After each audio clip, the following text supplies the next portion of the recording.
Hello, I'm Robert. I'm fact checker and helping people who are scared of many things, and also help you by connecting you to the real information. And please, what I'm going to talk about here.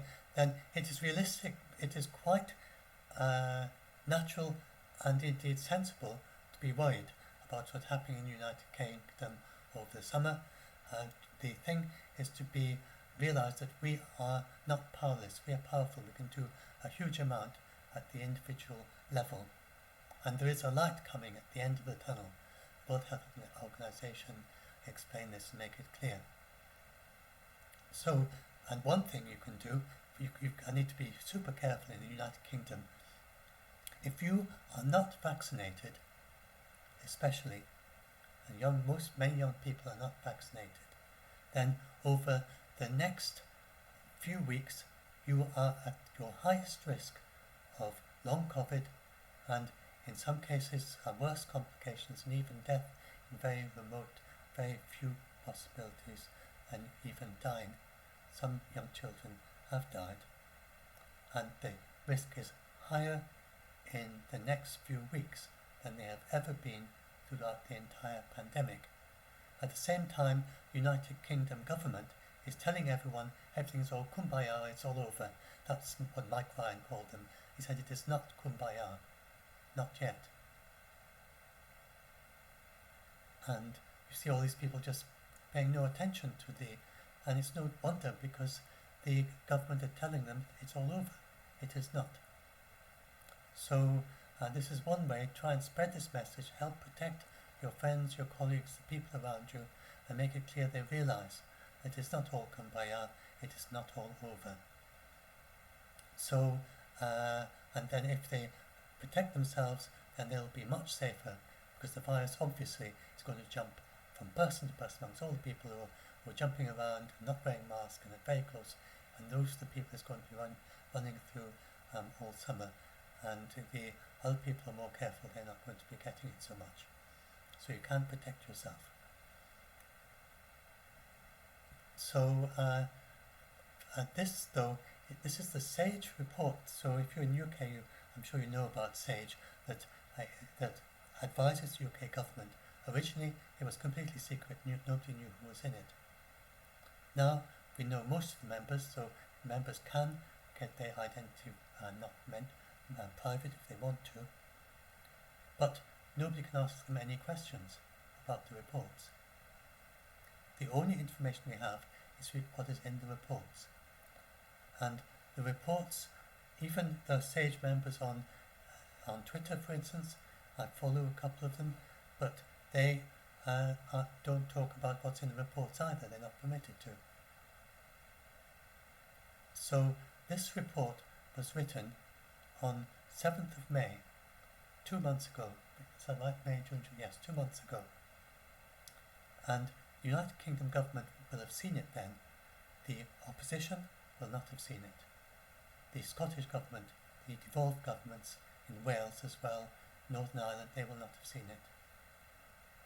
And so I'm going to talk about what was in that. It was finally released on the 6th of July, the day after the UK government announced it's going to drop all restrictions, limits on number of people meeting indoors, wearing masks indoors, all that is going to be gone on July the 19th. And then the day after that, they released this document. It cannot be a coincidence. It was released the next day. It just doesn't make sense that they would think that anyone, for scientific reasons, would think that was the best day to release it. It has to be a political decision to keep it for 2 months until after that. And this is why I think that for future pandemics, or if we could do it for the rest of this pandemic, we should decouple publication of SAGE documents. United Kingdom government should have nothing to do with deciding when these reports are published. It should be done on a scientists should decide. When the report is ready, they should say, we now are certain about this, we've done all the best science, and not incensed that this is the best we can do, it is finished, we want the public to see it. And then we should do what independent SAGE do, and they should talk directly to, and we should be able to ask them questions, and other scientists should be able to ask them questions, and they should explain their methods. These reports generally don't explain their methods, so it's all black box. You just trust them to be doing it properly. It's very, very bizarre to someone who's used to the openness of science, like the way the World Health Organization does it, or the IPCC, or the likes of that. This is, I've never seen it, I don't know anything else that is like this. It is so important anyway. So let's look at what, so that's another thing, we can all act and try and get something changed, just get people aware of what is going on and try and get something changed here. To change the direction of a government is like changing the direction of a supertanker. Very, very slow. But if there's enough influence, enough feeling, they realise that's gut feeling, realise that's the popular feeling, then they can change. Slowly, slowly. And just to say, I think if we had a scientist as our Prime Minister, then they would never do this. And so, like Maggie Thatcher, and I'm not keen on the politics, but she was a scientist and she would never have done this. So, anyway, so let's look at this. She would realise the absolute importance of everyone knowing about this. So now, anyway, let's look at what it was, this thing was hidden. So the SAGE, back in May 7th, before there were any new variants, they warned, and they asked, they said, there's a significant risk in allowing prevalence to rise. Back then it was falling in early May, but it was probably May if it even had been written in April. Obviously the cases per day were rising at that point, were falling at that point that this was written. Said there's significant risk in allowing prevalence to rise even if hospitalizations and deaths are kept low by vaccination. If it were necessary to reduce prevalence to low levels again, e.g. a variant of concern became more pathogenic for others previously less affected, then restrictive measures would be required for much longer. So let's just unpack that a little bit more.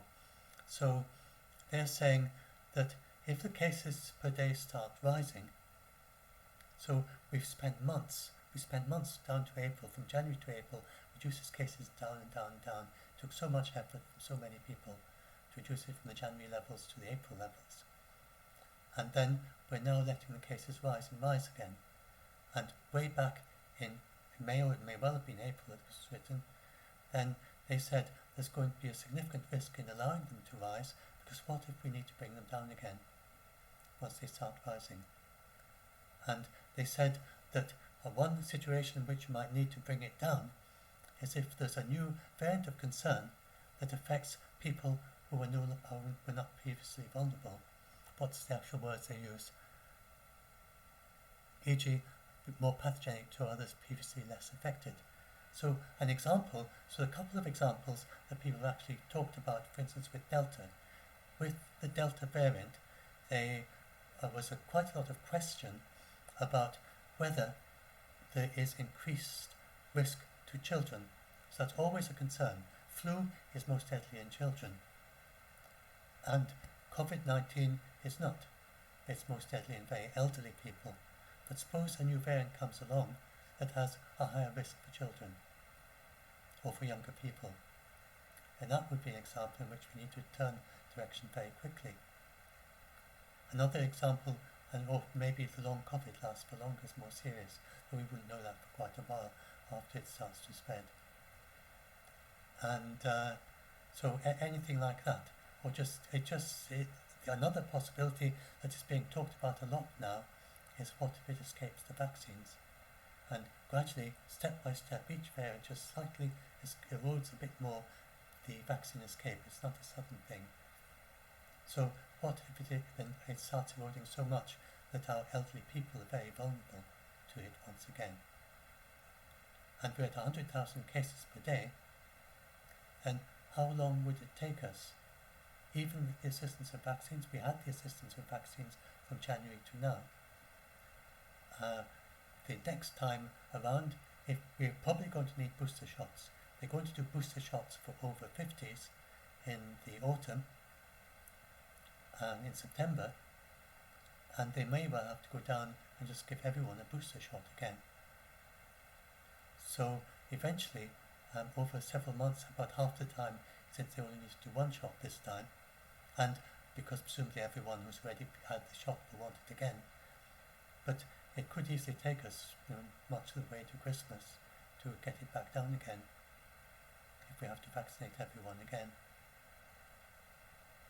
So we could be in line for another very extended lockdown if there's a especially new, more concerning variant comes along. So this was a warning that SAGE, which is a very good group of scientists, gave to our government in early May, or could even have been April, and they have just sat on that, not mentioned. They haven't mentioned that in none of their press. They just no news stories about that. It has just not been mentioned until after the decision was made to open up completely. They still, when they get questions from the journalists, reporters, asking them about new variants, they just don't answer. They just sidestep it. So I don't think it's not economic. It's definitely nothing to do with the economy, because we've got vibrant economies in Asia where they always wear masks on the underground, and people in, I don't know, Hong Kong, say, or I don't know, Japan, do they wear masks on the underground in Japan? Wherever it is, Singapore. And if you go and tell them, we need you to remove your masks because it's got a big economic impact wearing a mask on the underground to work, they would just laugh at you. There's no economic impact on everyone in the underground wearing masks. None at all. So this has nothing to do with economics. It's not the government worrying about the GDP. It is just gut feeling. Just being popular. And just totally unscientific. So I don't think that they hide this because they're being bad. I just think they hide this because they're not scientific. They don't think like scientists. They think like politicians. They say, we want to open up, it'll be popular, everyone will like us if we open up, and we say you can take off your masks. We got this inconvenient thing from the scientists. Well, we don't want any, we just forget about that. Let's publish that after we've made our decision. I think it's something like that is how they're thinking. I've been just astonished about how illogical the things they say have been throughout the pandemic, how unscientific, how they have no idea about, they don't understand exponentials. As someone trained in maths, it's very difficult for me to understand how someone cannot understand how exponentials work. As if it's something in doubling and doubling and doubling, eventually it's going to get really quite quickly very high. But time after time, they just don't understand that. Just basic logic they don't understand. This whole thing about an exit wave, and Israel doesn't have an exit wave. They don't look at other countries. Israel and they say it's seasonal, when right in front of their eyes it's rising very quickly in summer. It just goes against everything they're saying. They just say one thing when a completely different thing is going on. They're just not thinking like scientists. It's very, very bizarre.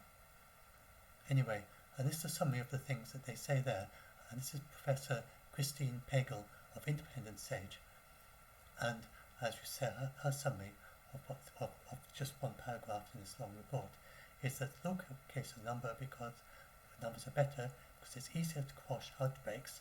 So that's what I was just talking about. Go surge up, and then you've got to surge down again. Test and trace is much more effective because it's not overwhelmed. Easy to test everyone. We now hear that they're talking about relaxing the contact tracing app and potentially reducing, maybe even reducing the tests in some ways or other. All being discussed. The risk of new homegrown variants reduces long COVID, reduces the pressure on the NHS, helps disadvantages communities, and prevents future restrictions of a potentially very long lockdown. And that was in what they said in May. And on the idea of a new variant arising, then the way Dr. Tedros put it is, that's what viruses do, they evolve. We can prevent the emergence of variants by preventing transmission. It's quite simple. More transmission, more variants, less transmission, less variance. So that's you can hear him talking that. You go to my blog post, you'll find that clip there. And here's Dr. Maria van Kerkhove, and she's saying we're expecting to see more variants come. That's not a strike fear, it's a reality. So let's course correct right now and see if we can turn a corner and make sure that those trajectories going up start coming back down again. Everyone is saying this. It's very hard to find a scientist who says it's okay for cases to rise. And this, as far as I know, in the pandemic so far, what the UK is doing is the very first time that any country has deliberately opened up when cases are rising fast at the top of the pandemic. Unless it's possible Trump did at some point, I'm not sure. But I don't know, it's the first time the UK has done that. And so a little bit, the Christmas break, I suppose the Christmas break of the United Kingdom was a little bit like that. Anyway, and then this is Adam Finn, who's he's on the committee about vaccination. He says, so the selection pressure on the virus now will be to evade that immunity. The risk of having a large epidemic in the context of relatively high, so an immune population, is we see variants emerge to escape that immunity. So and I've got this thing here, up until now, he was saying that up until now, the viruses need to infect, the better the virus is as infecting people who have not been infected before, have got no immune response, then the faster they're going to spread. But in the United Kingdom, with half of us fully vaccinated, or getting on for half fully vaccinated, then a virus spreading in the community can spread almost twice as fast if it can evade vaccination, evade the immune response. So we're creating a situation where we've got lots of infections. So the more infections you have, if you have 1 million infections, if you have 25 million infections, you've got more chances for a new variant to arise. So we've got those situations of more infections, and then we've got this selection pressure, constant selection pressure on the virus. Every time a virus arises, if it can jump to vaccinated people, then it'll spread further than one that can't. And that's happening every single day amongst hundreds of people every day. 28,000 people infected today, or whatever it was. Amongst those 28,000 people, they're all going to be infecting. They're going around infecting other people, and any viruses that incubate. So you've got 28,000 new. Every time a virus goes through a new person, then you get a slightly new change in the virus. Most of those changes do nothing, and the protein looks exactly the same. But there may be a dozen changes as it goes through you. Most of those make no change to the protein. So you've got 28,000 virus incubators. Goes to one of those, it comes out again, and goes to someone else, comes out of them. Every day we've got that happening 28,000 times. So over a period of time, one of those people, just by luck, the virus will develop an extra little mutation. It changes just one tiny bit in the virus spike, which allows it to evade some of the immunity. If it just escapes just a few antibodies, then it's got an advantage over one that can't escape those antibodies. It just spreads a little bit faster in the vaccinated person than and vaccines, viruses, often with the situation like this, with intense community spread, often you get multiple infections, and they do detect that they have multiple variants in the same person. So you have competition within the people who've been vaccinated. So I've been doubly dose vaccinated. If I'd been careless and I had 2 people infecting me with COVID, and there'd be 2 different viruses competing inside me, and whichever one is best at spreading through my body is also going to be the one that's going to come out in my cough and sneeze and so on and infect other people. So we get these competitions between viruses. We get the viruses, bits of one virus mixing with a bit of another virus as well in the same body, recombination they call it. All that is going on in 28,000 people. And amongst those there'll be a few that are immunocompromised, where it can hangs along for ages and ages, and then if there's a bit of carelessness, then the immunocompromised person could infect someone else. And with virus has been evolving for a long time in them. So there's this constant thing, and it'll probably would not happen instantly. There'll be just a little bit more variants, another slight change, until you've got a new variant of concern, which is more able to escape the vaccine. So that is what this expert is talking about. And there's another expert there that says exactly the same thing. And so the SAGE document warns that if something like that happens, it may take a long time to bring cases back down. And this was 18 days to halve, way back in January. So if we're at 100,000, then with 18 days it would be 50,000, another 18 days, it would be 25,000 a day, another 18 days, and there's a bit of a delay at the start of an extra week before you notice anything happening. So from 100,000 a day, if you suddenly notice that point, there's a big reason to suddenly bring it down, then you're talking about to get it down to less than 10,000 a day, for instance, then you're talking about a month and a half, well over a month. Getting on for a month and a half to get it down to 10,000 a day once you're up to 100,000. Remember, we were down here just a few hundred a day just a couple of months ago, in April. So this is, and then that was really very difficult because you had the Alpha variant, but the Delta variant is even more transmissible than Alpha. We have got more people vaccinated, which helps a bit, but then if we've got a virus that's done vaccine escape and it's more transmissible and it's spreading around to our population, we could be ended up with a big long haul like that or even longer before we're back down again. So, and the SAGE document, again written in May or possibly April, I don't know, it warns the importance of do it all.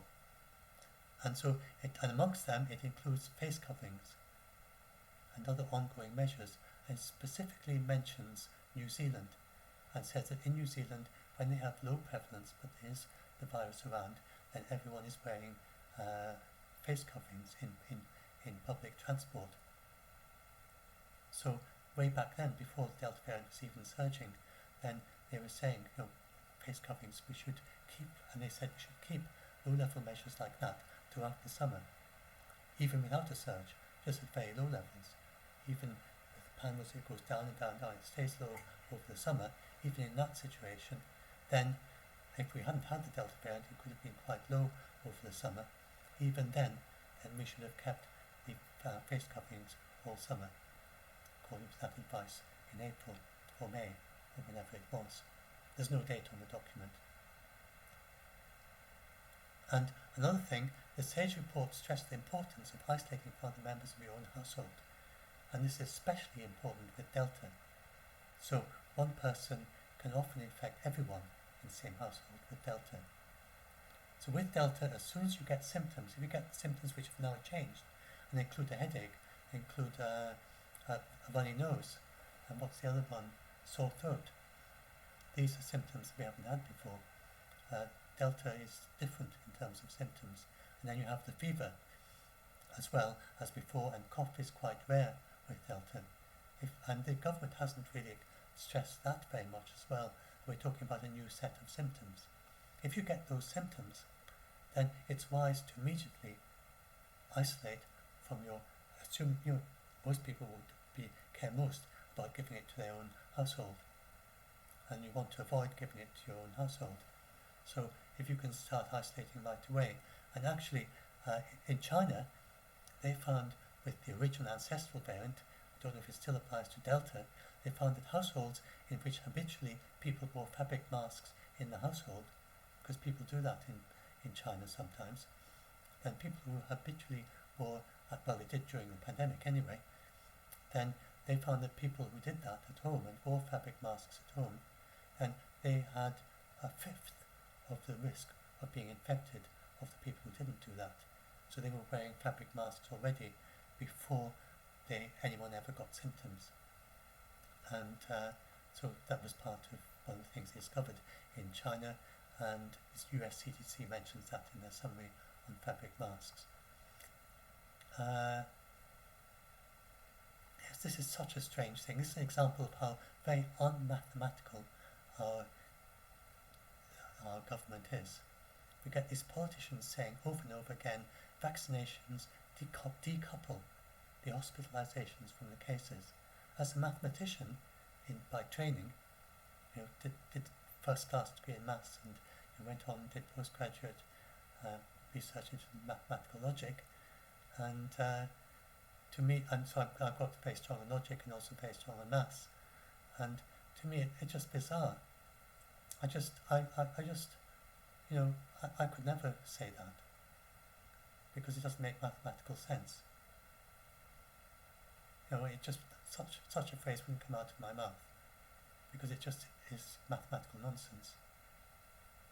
Because they don't decouple would mean that the cases go up and up and up, and the hospitalizations they just go and follow their own thing. They decouple.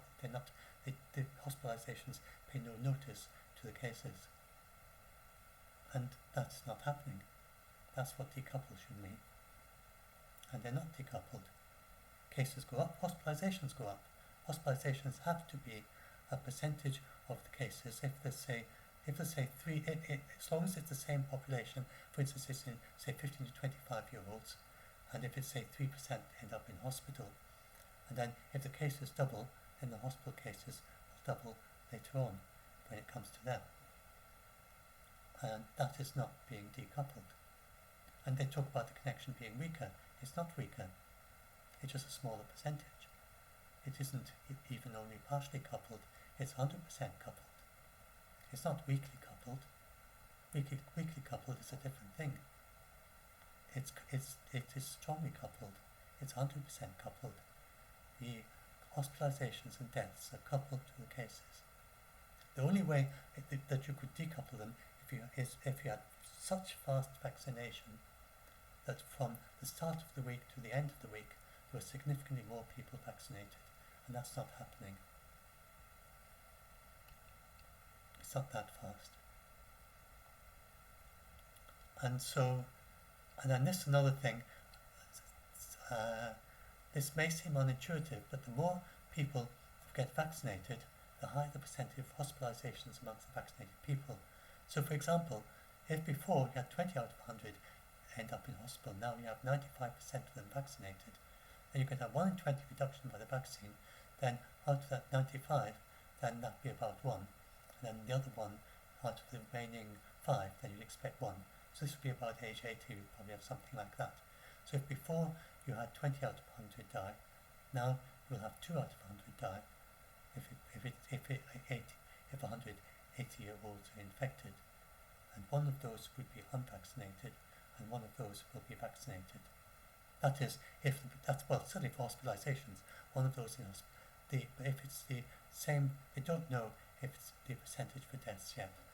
And I see conflicting figures. There's some figures suggesting it's very low, but I don't think they've got the mortality yet.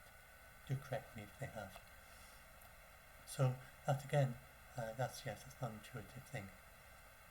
So I end my article. So I've got a long article, and I don't want to go into all the details. I'm just using the tweet thread as a way to talk about it more quickly. So I'll end with some personal advice. And I've talked a little bit about that already. First, you don't feel you're powerless. By your own decisions today, you can help save many people from COVID. So one way of thinking about that is that suppose today, and you won't know that you've saved them. So there'll be some old granny somewhere, and you may have saved their life without even knowing it. And it's not even necessarily in the United Kingdom. It could be someone in Africa. It could be an old granny in India or in Brazil. Because our world is so connected together. And just by being a little bit more careful, then some old person somewhere else, could be a different part of the world, their life may be saved by you being a bit more careful. Just think about that. If you saw someone drowning, and most people would instinctively run, and as long as you can swim, jump in the sea and help them to safety. And yet, when it's a bit more abstract like this, and you're blocking a transmission, will save someone's life, 100, 2, 3, 4, 5, 6 chains of transmission further down, then if it was instant, and one way of thinking about it is suppose it was instant, and you're just walking down the street and you do your careless activity and you're infected, then you do another thing, infect someone else, and they instantly fall down dead if they are the one in 100 of someone who's going to die of it. And of course people will be extremely careful. But when it's something that happens to them 3 weeks later, then it's invisible. And so they just, like with these big football crowds of people celebrating, and imagine that during those crowds, that even just one in even just a few in a million people were suddenly dropping down dead of COVID while celebrating football, then people would immediately take much more care to prevent this happening. But because it happens 3 weeks later, or 4 weeks later, then it's invisible, and people just think, well, nothing's happening. I don't see anyone affected in any way because I'm not wearing a mask. So just think like that. By your individual action, by wearing a fabric mask, by doing simple things, physical distancing, avoiding crowded spaces if you can, especially if it's got poor ventilation, and all the things, all the do-it-all things that you all must know by now, then you, by those decisions today, you're saving those lives. So think about it positively. You can save lives for some people, and you are saving people more. You're saving people from long COVID. So there'd be some kid in Africa maybe, or some kid in the United States. Could be someone in Mississippi or something. Kid in Mississippi. And just because you've been a little bit more careful today, then a couple of weeks from now, they're saved from long COVID, which could mean that they would be just horribly sick for months and months and months. At least 3 months, and probably longer than that. And they are saved from that sickness by you being a little bit more careful today. So in this way, you can empower yourself to be more careful in your decisions today, and you can help other people and share that message with other people, that by being a little bit more careful, they can be saving the health of other people, and they can even saving people from being in intensive care, being unconscious and depending for your every breath on experts in the end, and you're saving the exhausted nurses and doctors who've been to 2-3 waves, or however you count them, either 2 or 3 waves already, and this is yet another one. And you're saving them from, you've got one less COVID patient in the wards, or maybe several less COVID patients in the wards. If you infect one person, they could infect another person. They could infect. There's one example in Israel. One person infected another, infected 75, and they were all vaccinated people. Except the one vaccinated person infected another vaccinated person. She infected a school child who infected 75. So just in that situation, if you're vaccinated, still wear your mask where you can, take whatever precautions you can, because you can stop it from getting to other people, and you could be saving lives and you never know that you did it. So continue to wear masks if you don't. That's the example of just a bit out of order. That's the example of one infected another, we infected 75 kids. And another thing to do, and the World Health Organization stressed this over and over, help your community in real life to connect to high quality information on COVID. High quality information, World Health Organization. There's so much nonsense being shared. And sadly, in the United Kingdom, and it's really awful to say this, but we're not getting very good advice from our government, especially when they say this kumbaya, as Dr. Mike Ryan put it, kumbaya, it's all over, we can just relax, you're all safe. You're not safe. You need to be careful. You are safe if you're careful. If you're careful, then you can be as safe as you can by crossing. It's like crossing a road in a city. Then you can be very safe if you're careful. So you can be a lot safer, and you can, if you're really very careful, then you can go through this, and you've got a very low risk of getting COVID compared to people who are not safe, who are not careful. And try and encourage others around you to be careful. And so Now I explain here that it's going to takes a long time to change the direction of, I've already said that, like a supertanker. Now this is the light at the end of the tunnel, and there are some marvellous things going on. I wonder, can I show, will this work on my screen? No, sadly. Sorry, it fills up too big. I haven't got it sorted out, so it'll work properly. But I can just talk about it. There's this light at the end. Well, I'll bring it up, and then sadly I can't. We won't see the whole thing. But Dr. Mira van Kerkhove talks about us the light at the end of the tunnel. Well, let me see. Maybe I can just quickly. Maybe I can just quickly expand it. But sadly, I'll have to.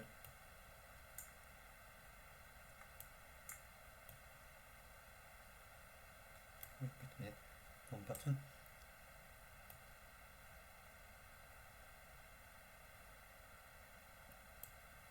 Then.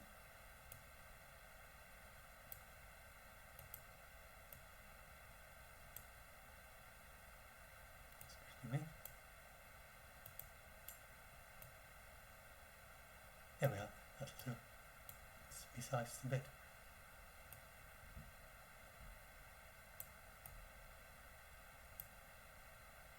Stuff out of the way a bit. Yeah, there we are. So, oh, and I've got to go a little bit more at the top.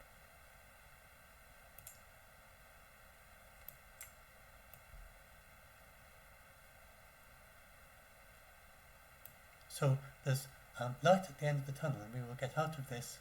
Let's just come down a little bit. There's light at the end of the tunnel. We will get out of this pandemic. And how quickly we get there is up to us. It's a case of vaccines and not vaccines only. That's Dr. Maria van Kerkhove. That's my summary of what she said. And she says we need to drive transmission down. It's a case of vaccines and vaccine only. She says we'll get out of this pandemic. How quickly we get there is up to us. So I linked a bit to the interview there. And now the vaccines continue to improve fast. And this is showing, look at how many vaccines, this is the vaccine capacity from the COVID vaccine dashboard, COVID-19 vaccine market dashboard. And this is the capacity, and that's so many for 2022 that we will be able to make enough vaccines for everyone in the world to be vaccinated, get a new dose every 3 months. That's how many vaccine capacity. Just incredible, the progress in vaccines. So in the future, in 2021, we can expect this time next year it'll be absolutely totally changed landscape. Everyone in the world. This is the vaccine. This is about the Hexapro tweak. So this is the vaccine. Yes, you want the pre-fusion spike. So the vaccine spike, the virus spike is very narrow before it enters the cell. Then after it enters the cell, it gets a lot fatter. And the Pfizer has a couple of things. It's called the 2P tweak. It's got a couple of things attached to it which kind of stick together in a narrow form. The Hexapro variant adds another 4 of those. They're kind of little zipper things that kind of stick it together in particular places, make sure it sticks together in the pre-fusion shape. And what this will do is it means that the spikes are much more stable and they all look the same. And so at the moment with the Pfizer, and some of the spikes look like the ones that you want to stop. So you want to stop this one. There's not much point in stopping that one because it's already fused with the cell. You want to stop this one before it fuses. So the antibodies have to look out for that and recognize that. You don't want them to recognize that. But sadly, the Pfizer vaccine has quite a few of those as well as a lot of those. And the Hexapro tweak increases the number that look like that and reduces the number that look like that. And it's also more stable at higher temperatures. And so this is likely to produce a much stronger immune response for less vaccine, and so less by way of adverse reactions, and it's also likely to, it's also produces a vaccine is much more stable at high temperatures, might even be at much higher temperatures. And then Brazil has started on this 100% Brazilian, it's called Butanavax, based on the Hexapro tweak, which is licensed for free to weekly economies by the University of Texas. So Pfizer is not licensed, but this is. And the 2P tweak isn't, but the Hexapro tweak is. And then they also use another free technology based on that can let them produce it in hen's eggs. And it's not based on the messenger RNA, but there's a messenger RNA hub starting in South Africa, and that can be done because there's no patents.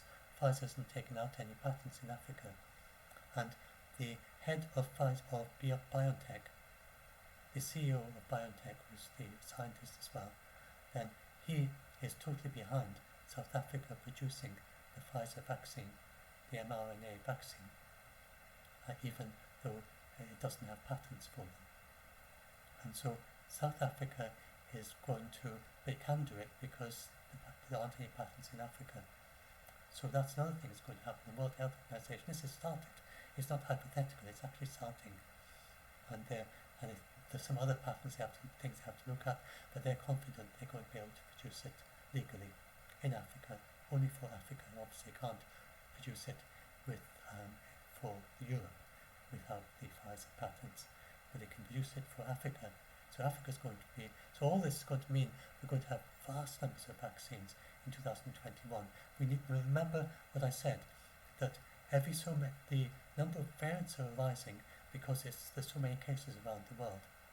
And like, if you've got 1 million people today infected with COVID, that's 1 million little incubators, each producing their own little extra tweak that is being tried out in that body as it moves through and varies just a little bit. And with so many kind of vaccine factories, some people call them, and so many vaccine factories, virus factories around the world, you've got lots and lots of little virus factories and virus incubators, then you get the variants eventually arising. And so it is very important for the entire world to stop all these vaccine factories by vaccinating everyone quickly, virus factories, by vaccinating everyone quickly and helping everyone to get the outbreak under control, not just the United Kingdom. And I'm going to end on this one, so let's just see. Oh yes, then this is the, I did one, two, it says another one to see. Yes, this is it says it's the last one. Okay, and so the science is moving with extraordinary speed, and we've got the multivariant, we've got the first patient dosed with multivariant second generation COVID-19 vaccine, and that's already happened. We've also had people dosed with pan-corona, the first attempt at a pan-corona virus vaccine. Well, no, has that one started?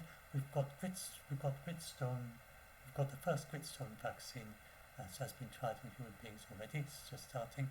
The Gritstone one is going to be very stable across all the variants because it triggers the T-cell response. So we have two ways, our immune system, our natural immune system. We have the B cells, which produce the antibodies, which block the spike protein.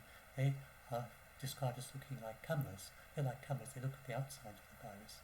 And so they stop the virus before it goes into the cell. Then we also have the killer T cells, and these don't use antibodies. The killer T cells are not trying to stop the virus. Killer T cells are sniffing around to try and find infected cells. And so they're looking for the viruses as they're being made in cells. They're looking for cells that are making virus. So they are looking for the internals of the virus. And so they're described as like being X-rays because they're looking for cells that are producing virus. And the internals of the virus change much more slowly than the externals. So that the first patient has been vaccinated with the Gritstone virus on phase 1, Gritstone vaccine for phase 1. And this is has the potential. They're vaccinating them using regions that have been stayed exactly the same for all the variants. And so if this works, then, and killer T cells are a very good response. Another advantage of Gritstone, of targeting of trying to stimulate killer T cells instead of antibodies, they're actually going to do both. Because they've got one, they're going to trigger the antibodies with one component, and they're also going to trigger the killer T cells. And the advantage of triggering killer T cells as well is that this means the vaccine will be useful to immunocompromised people and cancer patients, because these people have got medicine to suppress the production of antibodies, but their T cell production is not suppressed. So immunocompromised people and people who are being under cancer therapy, then they can be vaccinated with a vaccine that triggers the killer T cells. So the Gritstone vaccine will be of great value for immunocompromised people, and it also should be a pan-COVID vaccine that will work for all the variants. And then another wonderful new discovery, if it works out, is a vaccine that they use, what's it called? I forget the name. It's some bit of the spike protein. It's an antibody vaccine again, but it's a bit of the spike protein that has not been changed in any of the variants. And not only that, it is very similar. It's got the same amino acids, has the same bit of the spike protein in coronaviruses in other animals and other coronaviruses of humans. And so it's very similar. So they made two vaccines, one for pigs with a pig disease and one for humans to stop COVID. And it's only tested in animals so far, but they tried experimentally giving the pig the COVID-19 vaccine, and this gave it protection from the symptoms of COVID, the symptoms of the pig disease. Very unrelated disease, unrelated. It's a coronavirus, but it's not got much more in common as another coronavirus. So this brings the prospect that we could have a vaccine based on that. If that vaccine then goes all the way through to human trials, and this vaccine could potentially not just protect us against COVID and against all the variants of COVID, and in that case it would be very protected because that's what it's tailored to do. And this one was just as effective for the pigs.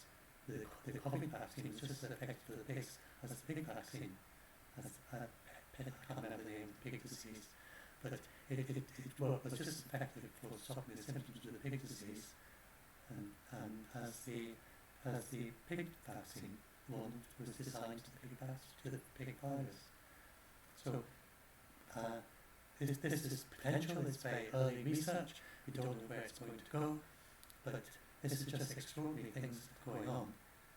And by Professor Brian Cox once put it, he was just interviewing experts on the topic. He's not in this field at all, but summarising what they said to him, that we have had 10 years of research in vaccines in 1 year. It was absolutely incredible how the research is, how the vaccine is moving forward. And so by this time next year already, there's no knowing what we're going to have by way of new vaccines. And it's also, this is one advantage, it's so sad, but it's an advantage for vaccine development to have so many people with COVID every day. That means we've got a huge number of people to test for vaccines against. They developed these academic coronavirus vaccines to protect against MERS and SARS. They just didn't have enough cases of MERS or SARS to test them. They would have been waited maybe even centuries to get enough cases if they were to try to vaccinate large numbers of people to test the vaccines. It may be really quite difficult, apart from been challenged twice. But this, I don't know, I don't know what the actual numbers would have been. I think they were thinking about trying, if there'd been another SARS pandemic, maybe. Anyway, but whatever the thing, it's much faster developing vaccines when you are in the middle of a pandemic like this one. So we're getting huge advances, and the vaccines will win. And the rescue is coming, but we need to hang in for some more months now. And what our government in the United Kingdom is doing, it's not going to mean the pandemic will go on forever. We don't have to live with COVID. That is, one way or another, the vaccines will very likely suppress it all the way down, like we do for measles and other diseases like that. It's already our vaccines are far more effective than they are for flu. We have never eliminated flu from any country, any big country anyway, and we have eliminated COVID from China, from Australia, from Vietnam. All the imported cases in this outbreaks, they stop them again. And then we've got these absolutely wonderful vaccines for nothing like this for flu. So the situation is really very, very positive for the future. And we certainly don't have to live with it in the way we have to live with flu. It doesn't need to be thousands of deaths a year. And I think that given the incredible progress in vaccines, maybe not with the first generation vaccine, but with the second or third generation vaccine combined with public health measures, and then eventually just the vaccines alone, there's really no reason why we shouldn't be able to eliminate it, like they eliminated measles as a local disease throughout the entire Americas, North and South America, measles free apart from imported cases. And there's no reason why we shouldn't be able to eliminate COVID using a vaccine alone if the vaccines get that good. And Pfizer was 95% effective against the ancestral variant. And remember that Pfizer had all those spikes of the wrong shape mixed up with the good ones. If Pfizer had an export tweak, it's probably more effective. If we've got the new variants, well, target not just the spike, but also going to stimulate the T cells as well. We've got the vaccine that does both of those as well. It targets all the variants and multi-variants, and we can have 3-4 variants in the same. With the mRNA vaccine, it's very easy to kind of join variants together and make them all the same vaccine. So you can have a vaccine that produces lots of different spikes, just slightly different from each other, all the same vaccine. And with some diseases, like what's it, pneumonia, I think, or something, they have vaccines that were 10, 20 different things in them. So it's certainly possible to have a vaccine that has lots and lots of different things that it vaccinates against, all in the same vaccine. So we can, and that's very easy to do with messenger RNA. It's really come along a bit to have more messenger RNA, that's all. It's not difficult to do, as long as you know what it is that you want them to look like. So, one way or another, I'd be very surprised if 95% of the ancestral Pfizer is the highest effectiveness we get once we get to second and third generation vaccines. And 95% is enough, and then you get close to 100% and get close to 95% of coverage. You can even stop it if it goes up to 18. It's only 5 to 8, that's the measles level, and the measles was stopped. So, but if we slow down the variants, if we stop the variants, it all becomes much easier. And really, we want to suppress the variants as much as we can. We want to delay and stop and suppress our outbreaks right down and keep them suppressed down, and using simple public health measures like masks combined with the vaccines.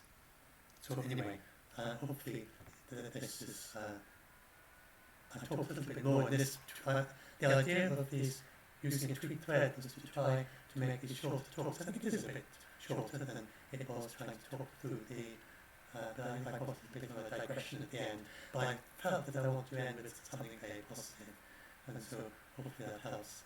And then just do remember, can